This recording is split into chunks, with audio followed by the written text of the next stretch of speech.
Yo, what is going on, everyone? My name is Nick, or the Notorious Fantasy, and in today's video, we're going to be going in depth into my week number 12 top 10 waiver wire ads for the 2022 fantasy football season. But before we could get into things, I would like to ask that if you guys are new to the channel and you do end up enjoying today's video, that you please make sure to hit that subscribe button down below. And while you're down there, whether you are new to the channel or not, please make sure that you do leave a like on today's video. It would help me out a ton. If you want to follow me on Twitter, please do so at NotoriousFantasy. We're going to be talking about our sponsor, BetMGM, a little bit later. And if you guys have any questions about week number 12, please ask down below in the comment section or in our Discord linked in the pinned comment or in the video description. Without further ado, let's get into today's week 12 waiver wire pickups. We begin with my number one waiver wire ad of the week, Treylon Bruks, wide receiver of the Atlanta Titans, the Tennessee Titans, going up against the Cincinnati Bengals at home in Tennessee. Treylon Bruks is currently owned in 20% of leagues on Yahoo Fantasy, so if you plan NFL, CBS, ESPN, any of those other fantasy football platforms, then the ownership percentage might be slightly different, though I will note in some cases there might be a drastic difference in ownership percentage. Last week, prior to Monday Night Football, tonight, things could change. Obviously, maybe Treylon Bruks doesn't finish as the wide receiver 10, but for all intensive purposes, right now, he was the wide receiver number 10 in half PPR last week, tied with Donovan Peoples-Jones. In week 11, up against the Green Bay Packers in Green Bay, we finally saw the Treylon Bruks breakout game. 7 receptions on 8 targets for 111 yards. Back-to-back Michael Jordan 96-97 games with at least 6 targets. It would appear that Treylon Bruks is the clear number one option on this team, having a 29.6% target share in that matchup up against the Packers and a 41.8% air yard share. I was personally someone who was a huge fan of Treylon Bruks in fantasy football drafts in the summer, but now that he is back from that injury, I really do believe that Treylon Bruks has the upside to be a start-worthy player every single week, and this week up against the Bengals, I certainly like him. Next up at number 2, we have Donovan Peoples-Jones, DPJ, wide receiver of the Cleveland Browns, going up against the Tampa Bay Buccaneers this week at home in Cleveland, currently owned in 45% of leagues. He was also the wide receiver number 10 last week, tied with Treylon Bruks. Week 11 at the Buffalo Bills, but it wasn't actually in Buffalo because it fucking snowed too much. The game was in Detroit. 5 receptions on 6 targets for 61 yards and a touchdown. I know the touchdown came in garbage time, but guess what? Garbage time counts the exact fucking same as when they're behind in the game or when they're up in the game. It doesn't really matter at all. The fantasy points are still the fantasy points. If you guys remember a bunch of years ago, Blake Bortles would be absolutely awful through the first 3 quarters of the game, and then the 4th quarter, he would always come through with a solid fantasy football performance, but that's not the case usually with Donovan Peoples-Jones. 3 straight games of over 10 half PPR points. Since week 4, he has had 6 out of 7 games with at least 5 or more targets. Things may get even better with Deshaun Watson coming back in week number 13, which is next week. Next week, it seemed like Deshaun Watson, the return was going to take forever. And we're already in week 12 of the fucking fantasy football season, which is crazy. The thing goes by really quickly. Week number 13 up against the Texans. I really think Donovan Peoples-Jones might be a league winner at the wide receiver position. At number 3, we have Parris Campbell, wide receiver of the Indianapolis Colts, going up against the Pittsburgh Steelers at home in Indianapolis, currently owned in 40% of leagues. He was the wide receiver number 30 in half PPR last week, and there is a big agenda going around when it comes to Parris Campbell, and that is the fact that Parris Campbell has been downright incredible when Matty Ice Baby Matt Ryan is under center. Last week up against the Eagles, this was a tough matchup, so wide receiver 30, that's nothing to scoff at when you're playing up against a stout Eagles defense. 5 receptions on 6 targets with 67 yards. In his last 4 games with Matt Ryan under center, like I said, this guy's stats are really good. Week 11, 9.2 half PPR points. Week 10, 17.1. Week 7, 18. There was obviously a gap from weeks 8 all the way until week number 9, where Sam Ehlinger was under center. And then week 6, 15.2. Now, even though Michael Pittman Jr. is a significantly better wide receiver than Parris Campbell, it just appears that Matt Ryan and Parris Campbell have this 4G LTE connection together. So Parris Campbell's a guy that we're going to keep having to roll out in fantasy football until the wheels fall off and he has a shitty game. At number 4, we have our first running back of today's video, Latavius Murray, running back of the Denver Broncos, going up against the Carolina Panthers in Carolina, currently owned in 23% of leagues. Latavius Murray was the running back 11 in half PPR last week up against the Las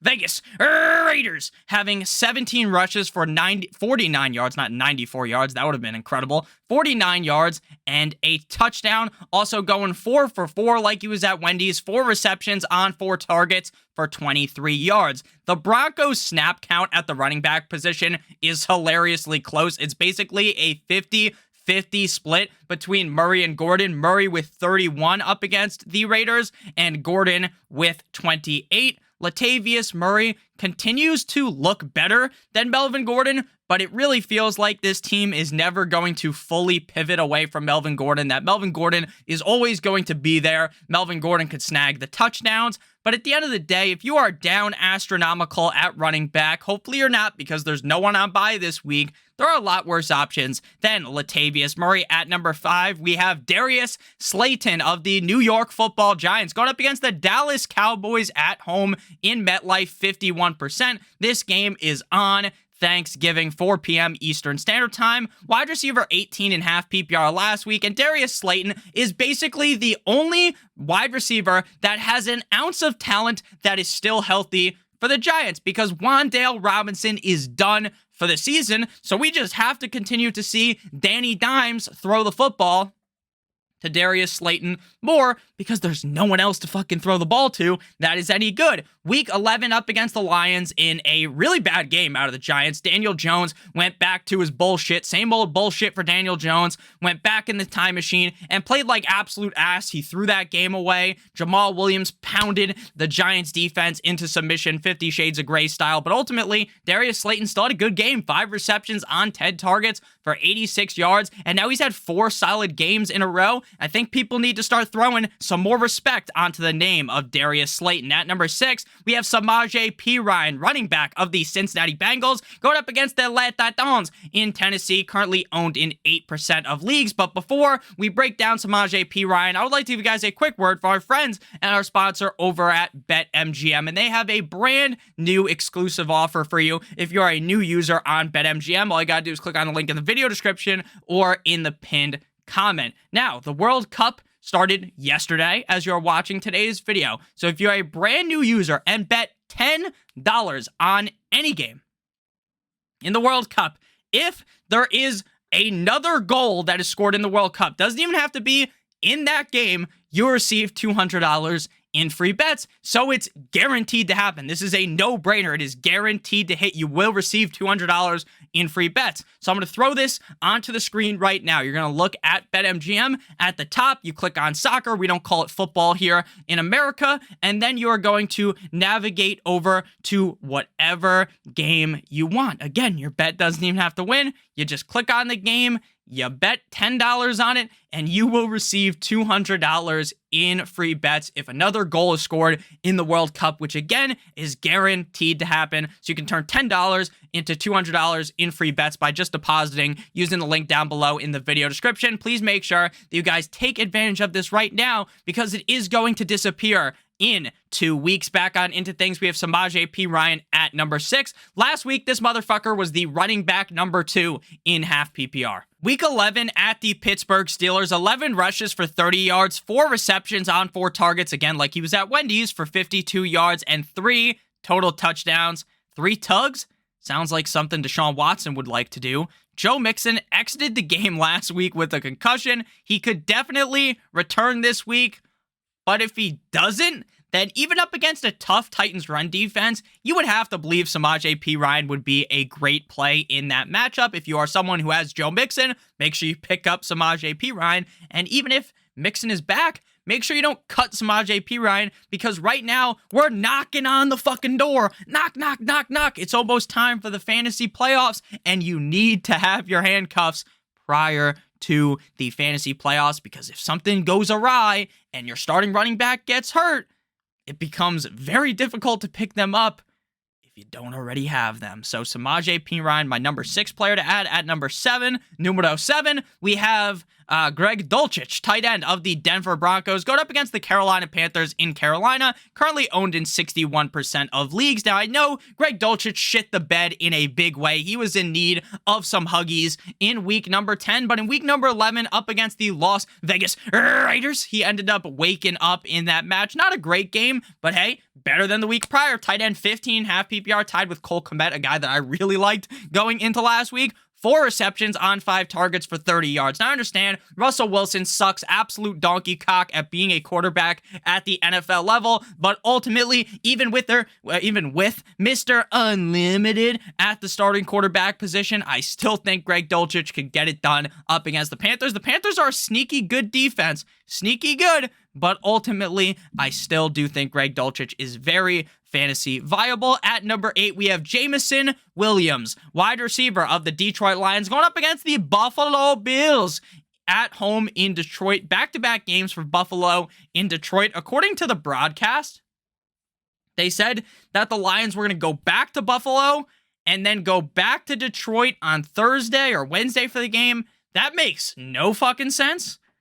But what do I know, right? What do I know? I'm just some guy that talks about fantasy football on the internet. James Williams returned to practice today. He is not expected to play, though, in this Thanksgiving game, but I do think this points very positively towards him being active very, very soon. This guy was one of the best rookie wide receivers in this class. His speed is absolutely insane. The guy is fast as fuck, and honestly, with how good this Lions offense has looked at points in the season, Jameson Williams could really be a league winner, and he's actually not owned in as many leagues as I thought he would be, and he's owned in sub 50% of leagues on Yahoo. Now we move to number 9 and number 10. We got a whole new screen for this because 10 players doesn't fit on one screen. Trevor Lawrence, quarterback of the Jacksonville Jaguars, going up against the Baltimore Ravens at home in Jacksonville. 59% owned for touchdown Jesus Trevor Lawrence. We must go ahead and hop back in that time machine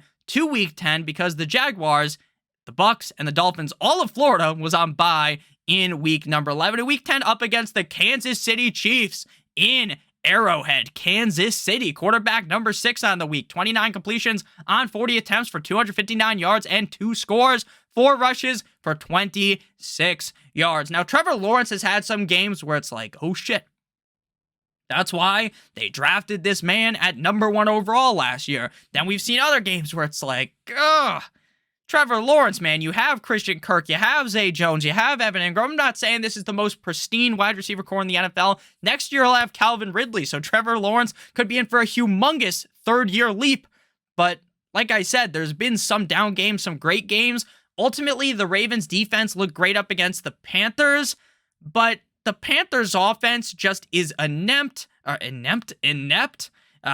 Fucking Baker Mayfield looks like Stevie Wonder in the pocket, so ultimately, I think that Trevor Lawrence should have a decent game.